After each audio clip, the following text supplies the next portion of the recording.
अब छोड़ो ये छोटी मोटी बातें, अब सीधे परम धर्म की बात करो। अब हम कोई धर्माधर्म का विचार नहीं करेंगे। जो भगवत मार्ग से विमुख चल रहे हैं, पापी जन, दुष्ट जन, प्रपंची जन, इनकी बातें सुनना, इनसे बातें करना, इनसे गोष्ठी करना बंद कर दो, नहीं तो नरकगामी हो जाओगे। जो दूसरे की निंदा करते हैं, दूसरे की निंदा सुनते हैं, दूसरे की निंदा का अनुमोदन करते हैं, तीनों को बराबर दंड मिलता है। ऐसे लोगों को असत पुरुष कहते हैं, जो भगवत चर्चा न करके, भगवत गुणगान न करके, माया प्रपंच की बस निंदा स्तुति इसी में फंसे हैं। ऐसे लोगों का संग न करे। ऐसे लोगों के कान में शब्द नहीं पड़ने चाहिए, अंगुली डाल लेना चाहिए। श्रवण मूंद न त चले पर आई, कान में अंगुली डाल के वहां से हट जाना चाहिए। शून्य मशताम गोष्ठी सुशक्तम। प्रायः ये बातें बहुत अच्छी लगती हैं। जब किसी की निंदा होती है ना, तो मलिन अंतःकरण बहुत गौर से सुनता है, और जब सत्संग होता है ना, तब प्रपंच की याद आती है, भागता है मन संसार में।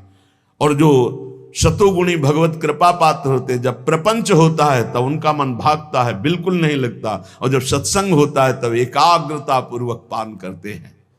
इसलिए शून्य मशताम गोष्ठीषु, ये जो दुष्ट जन है, जो कुसंगी जन है, जो दूसरे की निंदा करते हैं, अरे कहाँ भगवत आनंद की रसानुभूति करने के लिए मानव देह मिला है, और कहाँ ऐसे गंदे लोगों का संग करके जो दूसरों की अवहेलना, दूसरों की निंदा, पूरा जीवन केवल इसी बात में है।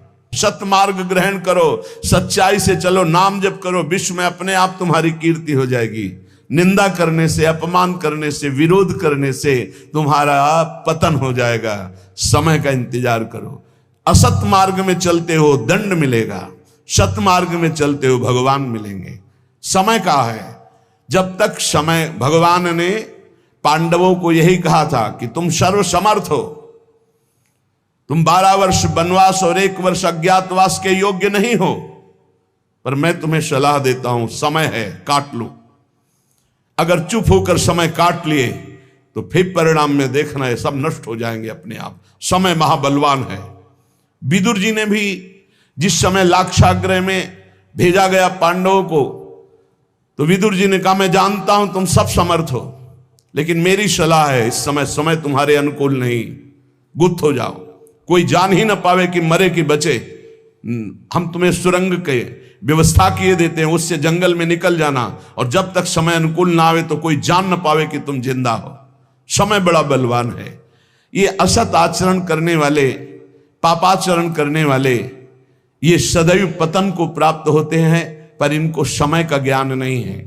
इसलिए महापुरुष जन कहते हैं, शून्य मसताम गोष्ठीषु, ये दुष्ट पुरुषों का संग त्याग दो।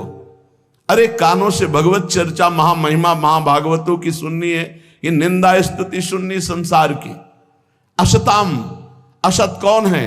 जो भगवत वार्ता विहीन, जो भक्त महिमा विहीन, केवल संसार की, प्रपंच की बातें करते रहते हैं। उनको किसी से मतलब नहीं, उनको भगवान से बिल्कुल मतलब नहीं। उनको मतलब है अपनी ख्याति से, अपने भोग वासनाओं की पूर्ति से, अपनी वाहवाही से। ऐसे असत पुरुषों के संग का त्याग कर दे। और अशक्तम, कभी काम, क्रोध और अहंकार की वशीभूत ना हो जाए। ऐसा कभी दोष ना आने पावे कि आप काम से उन्मत्त हो गए, क्रोध से उन्मत्त हो गए, अहंकार से उन्मत्त हो गए, तो फिर ये बलात् आपको नष्ट कर देगा, बलपूर्वक। काम क्रोधो मदादि भी प्रतिपदम निष्प्रियमाणम बलात्, ये तुम्हारा अप्रिय कर देंगे। आज तक कोई कामी पुरुष, क्रोधी पुरुष, अभिमानी पुरुष कभी मंगल को प्राप्त नहीं हुआ, सदैव अमंगल हुआ है। असत पुरुषों का संग त्याग दो, और काम, क्रोध और अहंकार की वृत्तियों पर शासन करो। शासन वही कर सकता है जो सत्संग सुनता है, जो नाम जप करता है, उसकी बुद्धि पवित्र होती है। पवित्र बुद्धि मन पर शासन करती है, तभी काम, क्रोध और अहंकार मिटता है, विचार के द्वारा मिटता है। परम पवित्र विचारों के द्वारा अहंकार का नाश होता है, कामनाओं का नाश होता है। और क्रोध की स्वयं सत्ता नहीं, क्रोध तो काम से प्रकट होता है। कामा संजायते क्रोधा।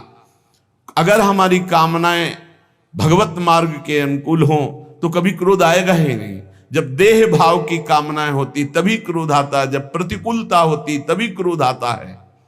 इसलिए कह रहे सदैव काम, क्रोध और अहंकार को विचारों के द्वारा, पवित्र विवेक के द्वारा इसका दमन करते रहो, नहीं निश्चित ये तुम्हारा नाश कर देंगे। नैवम द्वंद्व तितिक्षमीषदपिमाम चेत सक्षमा सत्कृपौ। सर्दी, गर्मी, अनुकूलता, प्रतिकूलता, मान, अपमान, जय, पराजय, निंदा, स्तुति, ये द्वंद्व हैं, इनको सहना होगा। यदि आपको अध्यात्म की ऊंचाई पर चढ़ना है तो इनको सहना होगा। भगवान की कृपा से ये भक्तों को मिलते हैं। संसारी पुरुष तो इसी में पिस जाता है, द्वंद्वों में। ये द्वंद्व की चक्की है, चलती चक्की देख के दियो कबीरा रोए, दो पाटन के बीच में साबित रहा न कोई। ये लाभ हानि, जय पराजय, दुख सुख, मान अपमान, निंदा स्तुति, ये ऐसे माया के पाठ हैं दो, इसमें सब पिसते रहते हैं। तो बोले बचा कौन? तो चलती चक्की देख के दिया कमाल ठठाए और रहा सहारे कील के, तो बाल न बाका जाए। ये द्वंदात्मक संसार चक्र जिसे चलता है वो कील है भगवान। जो भगवान की शरण में चला गया उसका बाल बांका भी ये द्वंद्व नहीं कर सकते। श्रीपाद करे नैव द्वंद्व तितिक्षमी सदम चेतक सक्षमा सत्कृपौ। ए भाई, सर्दी, गर्मी, निंदा, स्तुति, मान, अपमान, इनको सहन कर लो। यदि इनको सहन नहीं किए तो नष्ट कर देंगे। ये तुम्हारी भावना भगवत मार्ग में नहीं चल पाएगी। इन द्वंद्वों को सहना सीखो। गर्मी को, सर्दी को, मान को, अपमान को, अनुकूलता को, प्रतिकूलता को। ये जाति, ये पाति, ये कुल धर्म, ये सब अविद्या है, मायाकृत है। अगर भगवत प्राप्ति करनी है तो भगवान के वचन मान लो। सब धर्मों का एक फल है भगवत चरणारविंद की शरणागति, भगवत चरणारविंद का सतत आश्रय चिंतन। नहीं, गोस्वामी जी कह रहे सो सब धर्म करम जरि जाहु, जहां न राम पद पंकज भाव। वो सब धर्म कर्म में आग लग जाए जो भगवान से प्रेम न करा दे। इसलिए कह रहे हैं छोड़ो। भगवत चरणारविंद की वृत्ति तभी आती है जब अनन्य आश्रय होता है प्रभु के चरणार। इसीलिए कह रहे हैं, बोले ऐसे नाम की गड़गड़ाहट हृदय में गुरु कृपा से गंगा की धारा की तरह अविरल चल पड़ी। राम कृष्ण हरि, राम कृष्ण हरि, इससे बढ़कर कोई मार्ग नहीं। ये तुका का अनुभव, तुकाराम जी कह रहे तुका का अनुभव। न इससे बढ़कर कर्म मार्ग, न संन्यास मार्ग, न तपस्या, न पुरस्चरण, न वेदाध्ययन, न दान, न योग। क्या निरंतर नाम रूपी गंगा चल पड़ी हृदय में, निरंतर नाम। तो तुकाराम जी से प्रश्न किया कि जब ऐसा सर्वश्रेष्ठ आनंद का मार्ग है नाम जप, भगवान की भक्ति, तो सब क्यों नहीं करते? क्यों इधर उधर भटक जाते हैं? तो बोले ये कोटि जन्मों के जब पुण्यों की संपत्ति एकत्रित होती है तब ऐसे संतों का मिलन होता है, और फिर ऐसे संतों की सेवा, उनके अनुगत होने से ये प्रेम लक्षणा भक्ति रूपी गंगा हृदय में जागृत होती। नाम पर विश्वास कर लो, सब कुछ मिल जाएगा। नाम पर विश्वास, सब भगवान के नामों में समान सामर्थ्य है। तुम्हें जो प्रिय लगे खूब नाम जप करो, लेकिन बात बनेगी जो गुरुदेव के मुख से निकला हुआ नाम मिला है। रामकृष्ण हरि जपते थे तो कह रहे जैसे मोट से सिंचाई खेत की, लेकिन जब गुरुदेव ने दिया तो ऐसा लगा जैसे गंगा की धारा ऐसे फूट गई, खेत लबालब भर गया, ऐसे हृदय मेरा आनंद से भर गया। अनेक जन्मों के जब पुण्य एकत्रित होते हैं तब ऐसे संतों का संग मिलता है, और ऐसे संतों से फिर भक्ति गंगा की तरह उल्लसित हो जाती है। श्री तुकाराम जी के वचन भगवान से कहते हैं कि प्रभु, वैसे तो पैसे दे करके लोग सेवक रखते हैं, और हम तो बिना पैसे के आपके सेवक हैं, क्यों नहीं आप हमको अपनी सेवा में रख लेते? वैसे तो सेवा पैसे दे के कराई जाती है। प्रभु इतनी बात तो याद कर लो कि बड़े का लड़का यदि फटे पुराने कपड़े पहनकर किसी से मांग कर, तो बेइज्जती बड़े की होती है। लोग पूछते हैं कि ये कौन, किसका लड़का है? बोले उन अरबपति का है। कितना कंजूस आदमी है, लड़का ऐसी स्थिति में घूम रहा, खुद अरबपति है। तो बोले प्रभु अवगुणी हूं, मलिन हूं और भिखारी भी हूं, पर हूं किनका आप समझ लो। लोग यही कहेंगे कि पांडुरंगा विट्ठल का है ये, अब अपनी इज्जत संभालो आप। ये देखो गूढ़ बातें हैं, इतनी ठसक प्रभु से अपनेपन की हो जाए कि ना सब मैं किसका हूं। जैसे एक बार बड़ा सुख मिला था, प्रारंभ की बात है, भिक्षा मांग रहे थे तो एक वयोवृद्ध ब्रजवासी बैठे हुए थे, बिहारी जी की गोस्वामी। आप सुनरी ये राधा वल्लभ जी को बाबा जी आयो है, माधुकरी दो। भाई ये शब्द कान में जो ही पड़े, माधुकरी लिया।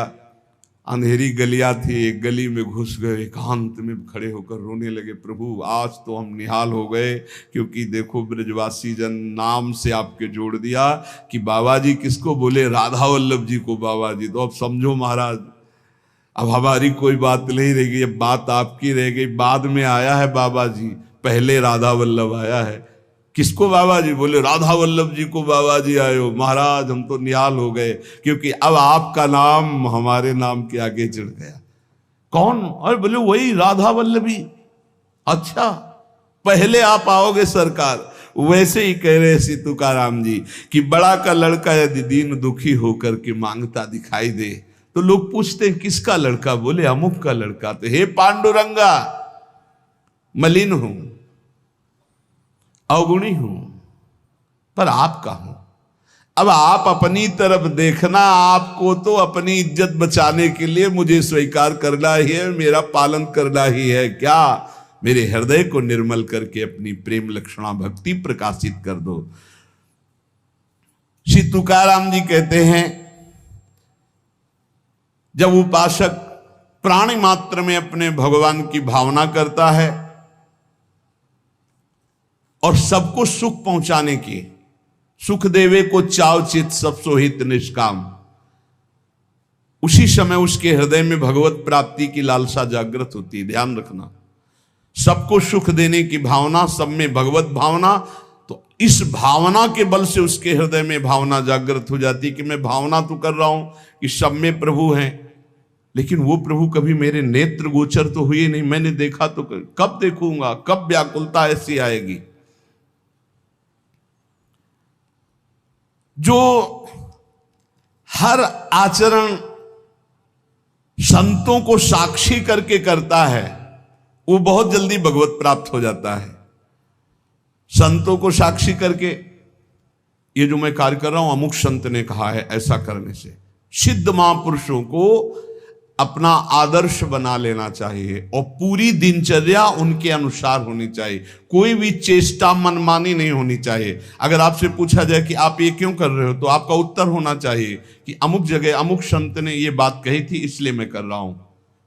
संत को साक्षी बना करके ही हमारी संपूर्ण दिनचर्या, हमारे गुरु ने ऐसा हमको कहा है कि आप ऐसे कीजिए, ऐसे कीजिए, ऐसे कीजिए। एक ने पूछा था कि आपके गुरुजी तो सफेद भी पहनते हैं और आप बराबर 12 महीना पीला ही क्यों उड़ते हैं? उनका गुरुजी ने हमको ये सफेद की आज्ञा नहीं करी थी। हमें जिस दिन विरक्त वेश दिया था यही दिया था, नीचे मार्किन ऊपर पीला, आजीवन उसी का पालन कर रहे हैं। हमें जैसा आदेश किया हम वैसे ही चलेंगे। कोई भी आचरण ऐसा नहीं होना चाहिए साधक के जीवन में जो संत उपदिष्ट ना हो। वो शास्त्र में हो, वो संत में हो, तभी बात। श्री तुकाराम जी कह रहे हैं, नामदेव, ज्ञानेश्वर, कबीर, एकनाथ, ऐसे महापुरुषों के वचनों का अनुसरण होना चाहिए। एके घाई खेलताम न पड़सी डाई, दुचाले ने ढकसिल भाई रे, त्रिगुणांचे फेरी तू थोर कष्टी होसी, या चौघांची तरधर साई रे। अगर एक भाव से खेलोगे तो ये माया दांव में तुम्हें फंसा नहीं पाएगी। एक भाव संतों के आदेश से आपका खाना पीना, उठना बैठना, चलना, क्रियाकर्म सब शास्त्र सम्मत, संत सम्मत होना चाहिए। और दुविधा से खेलोगे तो ठगी बहुत जोर की माया की तुम्हें ठग लेगी। अब वो कह रहे हैं, वो अब संत हैं, वो अपने अनुसार कह रहे हैं, हमको अपने अनुसार चलना है। तो बोले फंस जाओगे, अपने अनुसार चलोगे फंस जाओगे, माया फंसा लेगी। ये त्रिगुणमयी माया का ऐसा फेर है कि इससे निकल पाना बहुत कठिन है। वही निकल सकता है एक एक घाई खेलताम न पड़सी ढाई, जो एक भाव ले लेता है कि हमारे अब पूरे आचरण संत सम्मत होंगे, शास्त्र सम्मत होंगे। जो संतों ने कहा है, बोले आप ऐसा कैसे चल रहे हो, आप ऐसा कैसे कर रहे हो, तो बोले अमुक संत ने कहा है, उसके अनुसार चल रहे हैं। और उदाहरण में कह रहे हैं कि ऐसे समर्थ संत आदर्श होने चाहिए, जैसे नामदेव, ज्ञानदेव, कबीर जी, एकनाथ, जैसे अपना हरिवंश महाप्रभु स्वामी हरिदास जी, बिहारिंदेव जी, श्री ध्रुवदास जी, नागरीदास, बड़े जो भगवत प्राप्त महापुरुष हैं, उनके वचनों के अनुसार हमारे आदर्श होने चाहिए, वही वचन हमारे आदर्श होने चाहिए। तुकाराम जी कह रहे हैं कि जिनके मार्ग पर चलने से अटल विश्वास, गहरा प्रेम प्राप्त होता है, उन महापुरुषों के वचनों की कभी अवहेलना नहीं करनी चाहिए। हमने साधु संतों की सेवा की, भक्तों के चरित्र पढ़े, मेरे ऊपर बहुत बड़ा प्रभाव पड़ा है संत सेवा का और भक्तों के चरित्र का। तुकाराम जी कह रहे हैं मेरे सिद्धांत दृढ़ हो गए जब भक्तों के चरित्र पढ़े, मुझे हरि से प्रेम होने लगा, मेरी विचार स्थिति बदल गई जब भक्तों के चरित्र पढ़े, मेरी जीवन की पद्धति निश्चित हो गई कि मुझे विट्ठल को ही प्राप्त करना है। ये केवल भक्त चरित्र और संत सेवन से, भक्तों की कथा श्रवण से, भक्तों के मुख से सत्संग सुनने से मेरा भक्ति बल बढ़ा और विट्ठल में निर्मल और निश्चल प्रेम हो रहा है। संतों का सहारा बहुत बड़ा सहारा है। ये संतों के मुख से निकली हुई भगवत वार्ता कामधेनु है, इष्ट काम को पूर्ण करने वाली है, भगवत प्रेम आनंद बढ़ाने वाली है, सन्मार्ग दिखाने वाली है, भगवत प्राप्ति का निश्चय कराने वाली है, सही आचरणों का सिद्धांत देने वाली है। जो संतों के मुख से निकली हुई चर्चा है, तुकाराम जी कहते हैं इससे इष्ट भाव पुष्ट हुआ, शीलवान हुए, साक्षात्कार करने की लालसा बढ़ी, धर्मी और नीति इनमें हमारे जीवन में बहुत लाभ प्राप्त हुआ। हरि जनांची कोणाना घडावी निंदा, साहत गोविंदा ना ही त्यांचे। कभी किसी भक्त की निंदा न करना। नहीं, गोविंद अपनी निंदा सह सकते हैं, भक्त निंदा कभी नहीं सह सकते। हरिजनांची कोणा ना घड़ावी निंदा, हरिजनों की कभी निंदा मत कर देना। भगवान की निंदा कर दोगे सह जाएंगे, लेकिन भक्त निंदा करोगे तो गोविंद का इतना कोमल हृदय है कि वो भक्त निंदा नहीं सह पाते। भक्त निंदा करने वाले को वे चाहे जितना छल छद्म करना पड़े उसको नष्ट कर देते हैं। और उनके लिए क्या है, कोई भी उनके लिए तो बड़ा है नहीं। आप देख लो दुर्वासा से बड़ा तपस्वी कौन होगा जो अम्बरीश जी की अवहेलना करना चाहा तो फिर त्रिभुवन में भागना ही पड़ा। द्रौपदी जी को जब क्षोभ हुआ तो कौरवों का नाश निश्चित हो गया। पांडवों से वैर करने वाला कुल सहित नष्ट हो गया। पांडवों के प्रति थोड़ा बलराम जी का प्रेम कम था, दुर्योधन के प्रति अधिक था, तो भगवान ने परिक्रमा में भेज दिया, चलो तीर्थयाटन करो भारत की। और युद्ध में शांत करवा दिया करो। पांडुपुत्रों की हत्या करने वाले अश्वत्थामा के मस्तक को बेच कर मणि निकालकर आज भी दुर्गंध युक्त वो भटक रहा है। इसलिए तुकाराम जी कह रहे हैं भक्तों की निंदा मत करना, जल्दी करो, आर्त भाव से पुकारो, भगवान को पधारने के लिए हृदय तैयार करो। भक्त निंदा न करना, ना भक्त निंदा सुनना। उठते बैठते भगवान को पुकारो, बहुत जल्दी भगवान मिल जाएंगे। भगवान प्रेम को पहचानते हैं। देखो ना, सबरी भीलनी के बेर जूठे खाते हुए बखान रहे, वाह कितने सुंदर मीठे हैं। देखो ना इनकी प्रेम भूख को। सुदामा के चावल तंदुल फांक रहे और कह रहे आह कितने सुंदर है, कितना स्वादिष्ट है। भला बेर कहीं स्वादिष्ट होते? ऐसे स्वादिष्ट कि स्वयं भगवान बखान। भला चावल के टुकड़े कहीं स्वादिष्ट होते हैं? विदुरानी के दिए हुए केले के छिलके खा रहे, वाह, ये प्रेम के भूखे मेरे प्रभु हैं। प्रहलाद की कथा स्मरण करो, तुकाराम जी कहते हैं भक्त की आवाज को पूर्ण करने के लिए खंभा फाड़ करके नरसिंह रूप से प्रकट होकर उछल गए। दीन दुखी पीड़ित संसारियों के ये तरफदार हैं भगवान। जो भगवान को पुकारता है, भगवान को भजता है, उसके तरफदार है। माइया बिठोबाचा कैसा प्रेम भाव, मेरे विठ्ठल भगवान कैसे प्रेम भाव को पहचानते, तुकाराम जी कहते हैं। भगवान का भक्त कभी अपने को अकेला ना समझे, वो अव्यक्त रूप से आगे और पीछे हर समय भक्त के रहते हैं। कोई उनका प्रहार आघात के द्वारा हानि पहुंचाना चाहे, उसको नष्ट कर देते हैं भगवान। भगवान अपने भक्त का सारा भार स्वयं ले लेते हैं।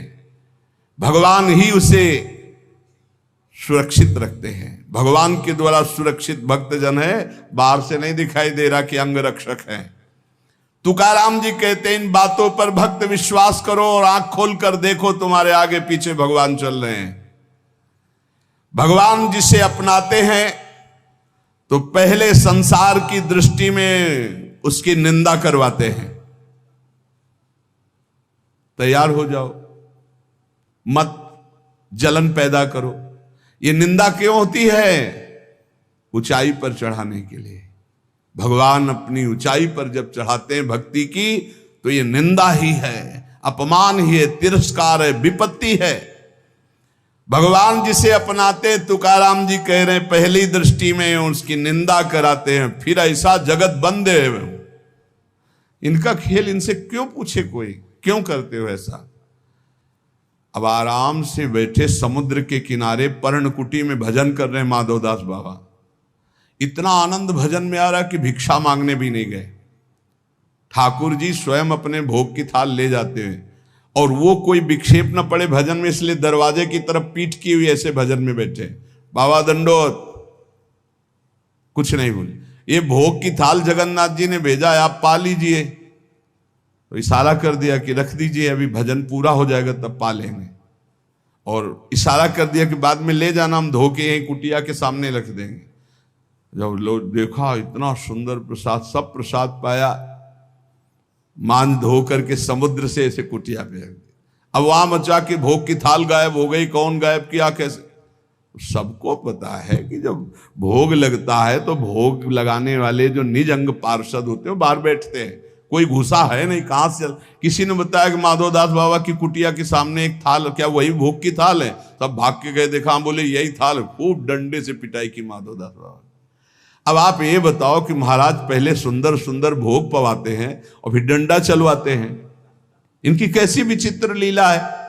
फिर किसी ने कहा कि आप ये तो विचार करो, ये तो यहां से जाते ही नहीं है, वहां कैसे पहुंच गए? तब पूछा कि तुम्हारे पास थाल कैसे आई? तो बोले हम, मुझे पता नहीं, कोई पीछे से बोला था कि भोग प्रसाद जगन्नाथ जी ने भेजा है, तो हमने पा लिया, पाके धो के। फिर उन क्षमा याद सुना की। अगली रात्रि में बहुत ठंडी से शरीर कांप रहा था, तो अपनी रजाई उड़ा दी। और आप ठंडी में ऐसे, जब पार्षदों ने सुबह मंगला में देखा तो ठाकुर जी की रजाई गायब, तो पता चला माधवदास बाबा उड़े। तब सबको पता चला कि वो तो सिद्ध महापुरुष स्वयं ठाकुर जी ने पहुंचाई भोग की थाल। ये काहे को करते रहते? इनकी मौज, इनके खेल है, इनके खेल है, उनके जन है वो, उनके। अब प्रेमी जन इस बात को समझ पाएंगे, संसारिक आदमी कैसे समझ पाए? ये क्या खेल है? पहले माल चलाते फिर डंडा पड़वा, तो इनका खेल है। अब अगर तैयार हो इस खेल में तो फिर आओ हरि चरणारविंद की तरफ। तुकाराम जी कहते हैं ये जिसे अपनाते हैं तो वंदे होने पर भी संसार निंदे, उनकी निंदा करता है और पीछे जगत बंद बनाते हैं। इसलिए कसौटी पर कसने के लिए तैयार रहो। ऐसा वो क्यों बोला? क्योंकि हरि बुलवा रहे हैं।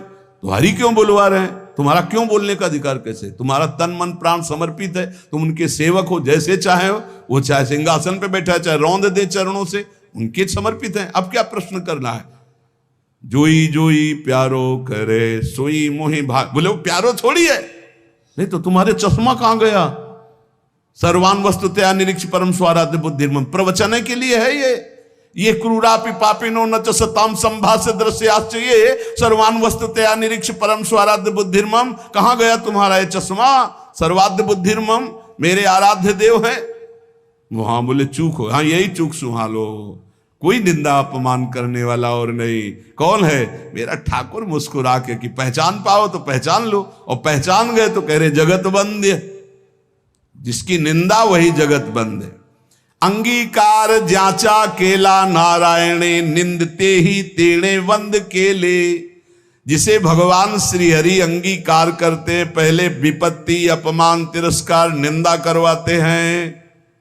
चाहिए तैयार हो जाओ भाई, जैसे आर्मी में नहीं तैयार करते हैं कि पानी से निकलना हो तो कैसे निकलोगे, रस्सी की इतनी ऊंचाई चढ़ना है, इतनी दौड़, इतनी लंबाई, इतना ये। ऐसे ही भगवत पार्षद पद है, निंदा अपमान तिरस्कार, इससे निकलना होगा। बोले हाँ तैयार, तो बोले चलो। तो कभी बढ़िया प्रशंसा मान सम्मान, तो कभी अपमान, कभी सुख, कभी दुख, कभी लाभ, कभी हानि। इतना परिपक्व पार्षद तब वो परम पद का अधिकारी होता है। नारायण ने जिनको अंगीकार किया, हरि ने जिनको अंगीकार किया, वो जगत बंद हुई, पर उनकी निंदा हुई, उनका अपमान हुआ, उनकी पिटाई भी हुई। ये इतिहास साक्षी, इसलिए तैयार रहो ना। हरि का आश्रय लिए हो, मजबूत बनाए जाओगे। पक्का तैयार रहो। हरि पार्षद हर बात के लिए तैयार रहे कि हम राजी हैं उसी में जिसमें तेरी रजा है मालिक। अरे बचपन से ऐसे ऐसे जंगल, ऐसे ऐसी जगहें, ऐसे ऐसे रात्रि, सियार पास से बोल रहे हैं जो जिंदा खा जाए, उल्लू बोल रहे, झप झप गंगा जी की धारा, और ऐसी आवाजें, सांप की फुसकार, और अंधेरे में कुछ दिखाई नहीं दे रहा, रात्रि पार करनी, न टार्च न बिजली न कुछ। वहां कौन है? हरि शरणम भगवान। आज तक कभी बीछी ने नहीं मारा, कभी सांप ने नहीं काटा, कभी किसी कीड़े ने नहीं काटा, कभी भूत प्रेत ने हमको कोई सताया नहीं, कभी कोई कहीं कुछ नहीं। अगर हम भूखे रहे तो इतना आनंद प्रदान किया हरि ने, कदम कदम पर सुख प्रदान किया। नहीं, डरना नहीं, भगवत मार्ग में डरना बनाया। अभय किस बात से? अगर तुम्हें चाहिए ना कि अभी तुम मर जाओ, तो हम जीना क्यों चाहें? तुम चाहते हो कि अभी तुम्हारी निंदा हो, तो हम प्रशंसा क्यों चाहेंगे मालिक? आप जैसे राजी रहोगे। आप चाहते हो अस्वस्थ रहो, तो हम स्वस्थ रहना क्यों चाहेंगे? आपकी चाह के विपरीत कोई त्रिभुवन में कदम रख नहीं सकता। हमारी वाणी से आप ही बोलते हो, हमारे कदम आपके ही शक्ति से चलते हैं, हम आपकी ही दृष्टि से दिखाए देख रहे। हमारा अस्तित्व क्या है? हमारा तन मन प्राण सब कुछ आपका है। अब नाथ जैसा खेल खेलो। जैसे एक कपड़ा दे दिया, हम इसको पैर में बांध ले, हम सर में बांध ले, वो हमारी इच्छा। ऐसे हमने अपने जीवन को प्रभु को दे। अब चाहे पैरों से